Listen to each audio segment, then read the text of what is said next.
आप ईमानदारी से जवाब दीजिए। जो लोग ये कह रहे हैं कि हम सरकार बनाने के लिए कांग्रेस को वोट करेंगे, यानी महागठबंधन को वोट करेंगे, तो मैं आपसे ये सवाल पूछता हूँ कि ऋषि मिश्रा का बाप किस पार्टी में है? ऋषि मिश्रा का चाचा किस पार्टी में है? गफूर साहब जब सीएम बने थे तो किसने उनका विरोध किया था? किसके? ऋषि मिश्रा के दादा ने विरोध किया था।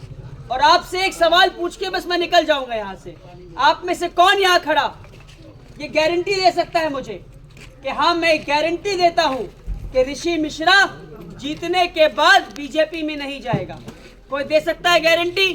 अगर दे सकते हैं तो जाके ऋषि मिश्रा को वोट दे दीजिएगा, और नहीं दे सकते हैं, गारंटी नहीं दे सकते हैं, तो फिर वोट देने के बाद तौबा का नौबत आए कि हमने वोट दे करके ऋषि मिश्रा को वोट देना यानी आरएसएस को वोट देना, यानी बीजेपी को वोट देना है। सेंट्रल लीडरशिप टीम कांग्रेस की ये नहीं चाहती थी कि ऋषि मिश्रा को टिकट मिले। कुछ बिचौलियों ने सीट को जो है 2 करोड़ 3 करोड़ के पैसे में जो है बेच दिया है।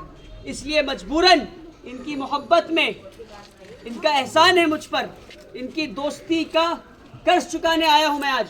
और मैं चाहता हूं, 5 साल मैंने इनकी मेहनत को देखा है। किसी के घर पे बच्चा पैदा हो तो मशकूर उस्मानी पहुंचता है, किसी के घर पे वलीमा हो, निकाह हो, इंतकाल हो, कुछ भी मौका हो, हर मौके पे मैंने मशकूर भाई को पहुंचते देखा है। तो मुझे मशकूर भाई ने बुलाया नहीं है, मैं खुद फ़ोन किया और कहा मशकूर भाई मैं आपके लिए आ रहा हूँ।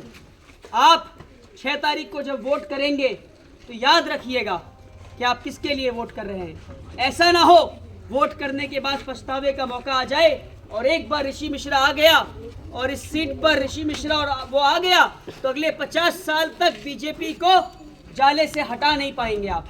ये बात मैं कह के जा रहा हूँ, याद रखिएगा। बहुत बहुत शुक्रिया।